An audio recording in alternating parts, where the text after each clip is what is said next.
to also tell you why we are talking about this topic, because this topic is important, right? And for me, from my end, why did we say we'll talk about this? Because I feel that we can be more as human beings. We can do more and we can be more. But anxiety, worry, stop us from actually achieving that which we can be. And so we're talking about this because we want everyone to begin to gain awareness of the patterns, that lead us to being anxious, and then how can we, rise above, or should I say, how can we overcome, right, to actually be better, in our lives, to to even express ourselves better in life. So that's for my energy, especially for mothers, and well, not just mothers, but men and women who are going through, divorce or separation. I know that, you're constantly anxious because you, not just for the fact that you're separated or divorced, but because, it's gone against the grain, right? And maybe you may have kids in the picture as well, and so there's this constant thought that goes through your head that, oh, let it not be, even guilt. You actually even feel guilt, because you feel that this your circumstance could affect your children, right? And so then you're just so anxious about it, so and anxiety can drive you to do things that you shouldn't do, because sometimes worrying is not necessary, right? Being anxious because you've been through a divorce doesn't mean that the sky is going to fall. Yes. Life goes on, right? So how can you go on with life better equipped, to handle your mind? When Margaret was talking, she talked about the mind, what's going on through your mind. How can you take control of your mind? Because that's where anxiety starts from, really. Margaret. Wow. Thank you, Fosa. Did you hear? I heard saying when you're not anxious, you can do more and you can be more. Really, being more. I just love that. I've taken that one down.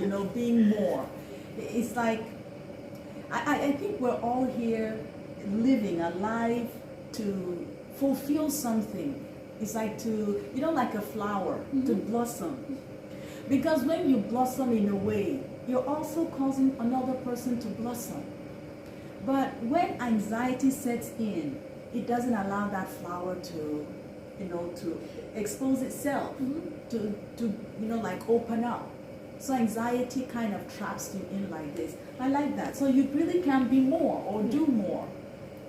So yes, when we met, it's like as we were talking, laughing and giggling, we found out that we had a lot of interesting things in common.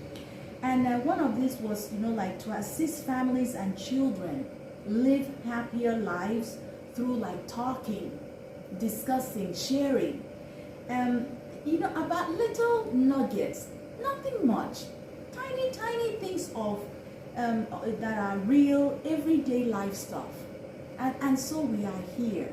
We're not here to kind of, can I say, we're going to tell you what to do, but we're just basing on little nuggets of reality. Mm-hmm. Simple things that you can do, you can say, like she rightly said, when you're doing something, Ivy said when you're doing something, you can reflect and recall yourself and say, hold on, that thing I did, why? How? And when you begin to think, be conscious about the things you do, the things you say, you begin to ask yourself, is it really necessary? So like she said, yes, we are here to create awareness so parents can take care of themselves. Consciously take care of themselves emotionally, mentally, I mean, socially and every other thing. Yes. Because mind you, the kids are watching. It's not so much as what we say, as much as what we do. We're modeling it. You know, we're like a perfume. We're like perfume. So they're smelling it. If it's a bad one, they're gonna sniff it. Yeah. A good one, they will sniff it. So we're here to just create awareness, you know, and that's yeah, that's really it from my end. Yeah. Yes. Model. Yeah. Yeah. Did you hear what she said about fragrance? Oh my gosh. That's her stuff. Are you okay? So before this, you know, before we came on this video, right? I and Margaret have been having like some amazing conversations, and some of those things are going to be coming. Yes. Yeah. Yeah. But really, it's important for us to understand that. Okay, so let me say this, right? Regardless of if you are in a broken relationship, right, where you and your spouse are now separated and divorced. So that means you're living in two different homes, okay? So take this, you're living in two different homes and you're separated and divorced, okay, and you have kids. Yes, the circumstance can affect your children, okay? But what about, how have both of you decided to take control of yourselves? How are you building yourselves up? How are you reducing toxic, is this what I always find it very difficult to pronounce,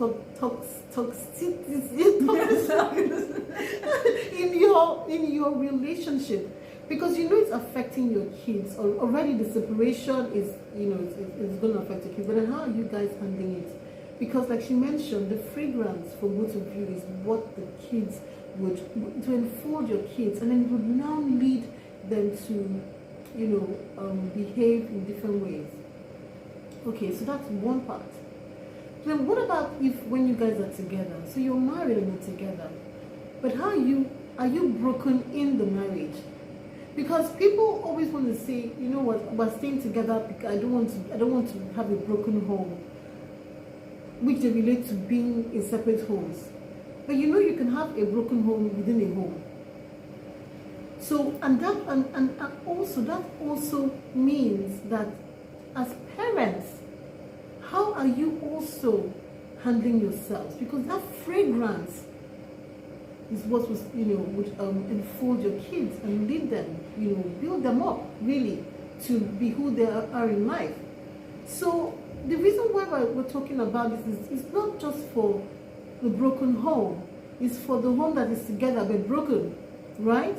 And we want everyone to be aware that regardless of the circumstance, anxiety is the same, and anxiety has the same effect on us and on our children. So Margaret talked very importantly about, the physical part, right? She said something about, your anxiety can affect you physically, yes. So it can affect you mentally, it can affect you emotionally, it can even affect you spiritually as well. And socially. And socially, yes. So you find that you're able to even relate with people socially. So you even lack social intelligence as well. So it's important that we create this awareness, and our goal is for every parent out there to gain awareness of their mental health, really, and the patterns of how anxiety takes control of their lives, because it's important, it's a pattern, right? And then how can we overcome, how can we manage ourselves even with in those circumstances? It's good. And I want to add to what Ivy just said. Ivy, I'm calling her Ivy. Ivy just said. So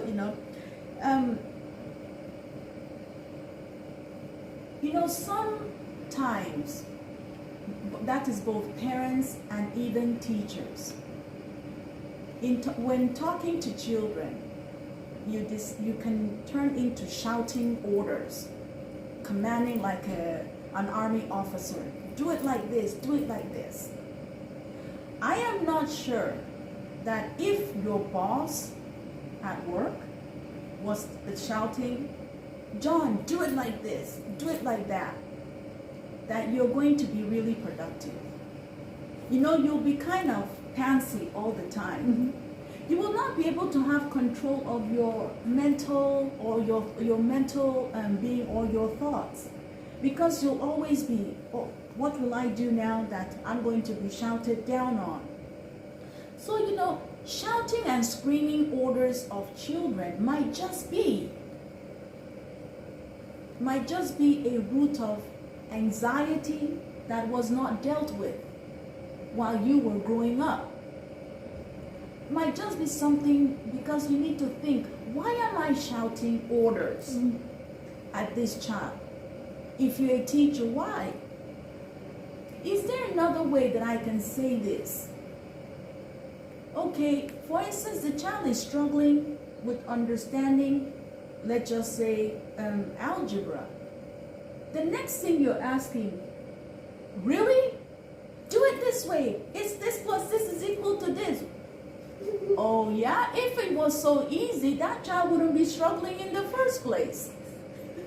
And so we need to kind of, okay, hold on. Even if when you were in school or even at home, maybe your parents shouted at you and you feel this is the way to go, we need to hold on. Really? Some things might become like it's normal, but we need to question it. Yes, we need to. So, you know, let me just... Let's see. Well, sorry to interrupt. Just No, interrupt you there, right? We're all here together. Exactly, you know. So I just want to... Let me paint, tell you about my, you know, and that relate as relates to what Margaret just shared now. So, I'm growing up, right? So let me just start now. So my son is 9 years old, right? And as he's growing up, I used to spank him a lot. Now the spanking didn't make me feel good. In fact, my hand will hurt me. So what's the point of spanking this child, right? Because I also got, you know, I felt it in, you know, so I felt it on my hand, but I also felt it in my heart and my chest, you know. I didn't want to spank him. But where did spanking come from? So it came from me reflecting on how I grew up, right? So we're Africans, right? Nigerians, I don't know about other African countries, but Nigerians, our mothers, you know, used to spank. Most of us can relate to being spanked when we're growing up. And spanked without even a conversation. You do something wrong, then I mean, you're getting it. Not just spank. Spanking is even small. What? You called it something earlier, like whacking. You know? And so,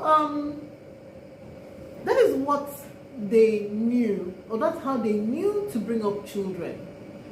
Do not spare the rod, right? But in this day and age now, you know, I had to take, because I mean, of course, going through the process of awareness, I had to ask myself, is spanking the right thing? Can I do better? And you cannot do better if you're not thinking better, really. So I had to go back to my past, like Margaret said, you know, go back in time and say, what exactly, why am I spanking this child like this? How come there's no alternative action from me as a parent, right? So, and why am I spanking? Because I'm anxious, right? I'm anxious about how my child is going to turn out in the future. And so when I see him doing something wrong, a bad habit or something, I'm spanking him. But it must be another way. So I went back in time and I said, okay, so this is where I'm coming from. I came from being spanked a lot. And that is what I know. But I believe that I can do better as a parent. And so I started talking to myself, you know, and every time I want to spank, it wasn't 100% effective immediately, but I had to make it a lifestyle. So every single time he does something wrong, you know, instead of spanking, sometimes I was spanking, but sometimes I would stop myself, you know, and, you know, try to talk to him, you know, just to get a different outcome. You know, So what she's trying to say is that we as adults, we need to take stock of how we act or how we react to things. Do we act with that before thinking? Or even how we thinking about that situation? Because that's what leads to us, that's what leads to our behaviors, right? So we need to always take stock. And taking stock requires you to be very honest with yourself. There's no need, see, if you want to change your life, right, you need to be honest with yourself. There's no need to lie. You know, I knew I went through that exercise, and if I could do that, anybody can. Go through that exercise and tell yourself the truth. Go back in time and find out where it's coming from and deal with it from there. And then tell yourself, okay, this is how I'm going to be in the future. You know? And when you tell yourself this is how I'm going to be in the future, you have to be intentional about it. It's not going to just happen in one day. It requires continuous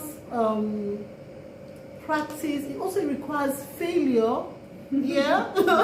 Where you would accept that, okay, I failed this time, but you know, okay, so why did I fail this time? And then you go back and you tell yourself, this is what I'm going to do the next time this happens. Kind of like preparing for it, but not being anxious now, but just being better equipped to be able to handle, you know, when it comes up. Yes. So I don't know if I'm going to share. No, it makes sense. What I got there was talking to yourself, you know, acting, looking at the way you act and compare it to how you react. You know, what happened. You need to be thoughtful and then being honest. Yeah. Wow. Being honest is like you need to know yourself. Yes. You know, I think being honest is important because sometimes, Margaret, you know how we are adults, right? We always think that we know so much. But the thing is that, and I guess maybe it comes from a place of pride or maybe ego, that you think, is there anything else I can learn now? But the truth is that we're learning every single day. Well, we have to open up our minds to embrace a new type of thinking, right? And it's not a thinking that is going to make us lose our identity. No, because most times people think embracing a new type of thinking means I'm going to lose control of who I am, or I'm going to lose control of my children. No, it's just a better way of thinking that keeps you actually involved, but in a positive way, involved in a way that actually influences the right kind of, outcomes, if I may say so. Yes. Yeah. And you know, she brought in, even as we're talking, you might feel that, okay, we had everything kind of like written out and things like that. And Ivy just mentioned learning. Even as we're speaking, we're learning. And I'm busy taking notes, just in case. Because you learn every time, and even as you're learning, it allows you to also reflect on your thoughts as well. So, there's another point she made, losing control. If you want to be able to overcome anxiety or cope with anxiety, one of them is you need to be ready to lose control. You can't always be in control of everything. And I guess trying to be in control can also be the source of always shouting out orders, because you want to be respected even as a teacher or as a parent. So if I don't shout, they won't think I'm serious. Don't get me wrong, there's a time to shout. And then there's also a time to, go gently. And that's why we encourage people to look at, even children, to look at the soft skills. You hear a lot about, what do you call it, SEL, social emotional learning. These things are trying to teach both teachers, parents, and students soft skills. And we're talking a lot about, I'm coming from the educational background, even also as a mother. If you look at this thing, learning has to happen from home. We're going to talk more about these things. And when there is anxiety at home, that tension at home, believe it or not, is going to affect the successful learning pattern or skills of the child. And there is no way you will expect the teacher to fix it. Teachers are not there to fix. And remember that these teachers we're asking to help fix our kids are also coming from homes. They're also parents. They're also somebody's child. Imagine if that teacher is coming from a broken, anxious home, and you are telling that teacher, expecting that teacher to fix your child. That's not going to work. So even as Ivy said, as we're talking here, it doesn't matter where you are. You could be a teacher. You could be a staff in another office. You could just even be a stay-at-home mom or dad. Anxiety can meet you wherever you are, wherever. A student, because there's a possibility students can listen, might be listening to this, watching this video. It doesn't matter. You also can be anxious. And when we are all aware of these things, anxiety, we know that, okay, it's a part of life, so I need to be able to be, like, okay, when it comes, I know, all right, this is it. I don't need to allow it to go on. You nip it. Like Ivy said, you want to do presentation, there are butterflies. It's okay. We're all human beings. Ask the people that sing on stage. Whenever they're ready to get on stage, oh my goodness. You see some people pacing up and down, pacing. What are they doing? They're trying to get out those butterflies. So it happens to everyone. Okay, so I have just one last question before we end this particular session, right? Why is there anxiety at home? There are so many reasons why there is anxiety at home. I like to take it from this way. Anxiety at home can start from, I think Ivy touched on it, knowing yourself. Getting to know who you are. Because if you know who you are, you will be able to even understand what ticks you off. And you will be honest about your feelings, about, those kind of feelings. And you also say, okay, this is how I tick, this is how I roll. And then you will also begin to look at the other person, be interested. Because that person too must also have the way he or she ticks.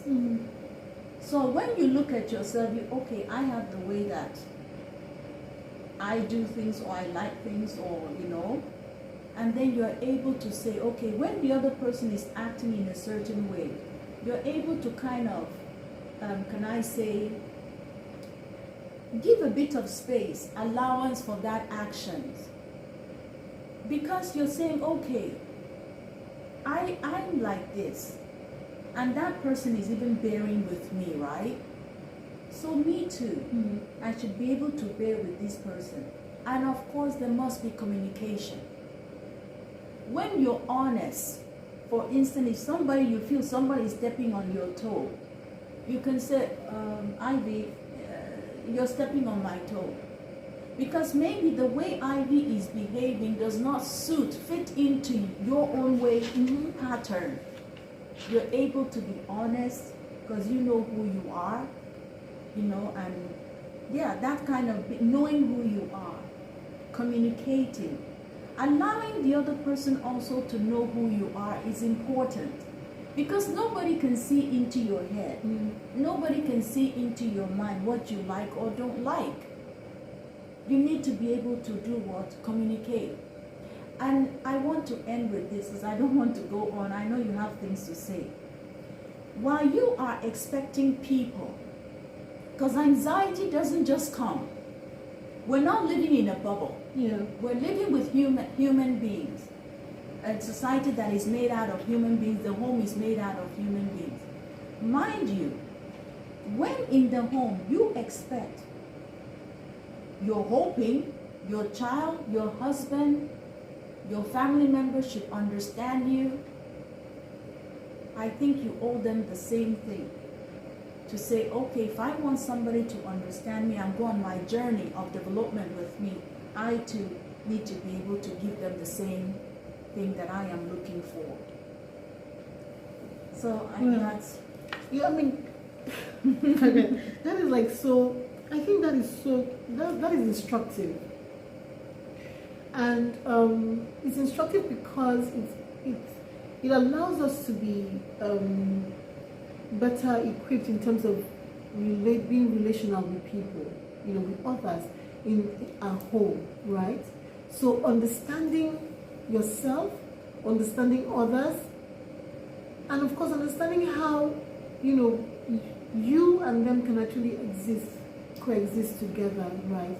And it is in lack of understanding that anxiety actually comes through.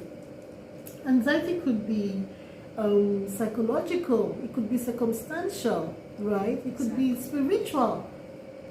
But I think it can also be self-induced. So while you're in a home, right, you must be looking around and asking yourself how you feel. I think that self-awareness is so important. We cannot continue to go on in life without being self-aware. We can't deny. We can't live in denial. I mean, we've gone past that, right? We also cannot acknowledge it, but then not do anything about it, because that's even when it's even worse, right?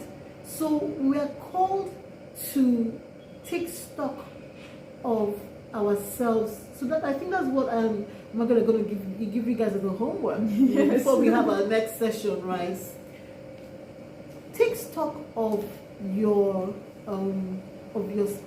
feelings and your thinking. So it starts from your thinking to your feelings, right? When you're at home, so you can begin to write down the things that make you feel anxious. Do you feel anxious when your child is trying to climb? I don't know how many, the ages of your kids is trying to climb something, or one of the furniture, and you're anxious because you're afraid that he or she is going to fall. So that means that fear is also a reason for anxiety. What about, are you anxious maybe for some people who are in relation, your husbands or when they go out, and they go to work, do you feel like, are you anxious because they're not back at the set in particular time? And so you begin to worry, you understand, what do you do about that? Because it's also important. I mean, and Margaret talks about communication. How are you communicating with the other, during that time, when that kind of thing happens? Because if you don't communicate properly to understand why someone is running late or why there's a pattern for running late, and you're not understanding it, you will be anxious, and so you would of course exhibit certain, unsavory, behaviors and things like that. So it's a lot of, it's a lot of work, but we want everyone to be aware that anxiety is real. Anxiety can really ruin relationships. Anxiety can also affect your health, right? And it can also affect the impact that you have with your kids, right? So please, everyone, this is an opportunity for you to take anxiety seriously, seriously. Alright, so I guess we're gonna. This is a long one. Yeah. Yes. We can go on and on about this, but the next time we come, we're gonna be going deep into this topic called anxiety, like deep. We're gonna be breaking it down, right? But if you have any questions for us, please, feel free to, put it up in the comment section, right? Yes. What do you want us to talk about? Because we do have things, but we also want you to be able to engage us and tell us what you want us to talk about when it comes to anxiety. Because you know what?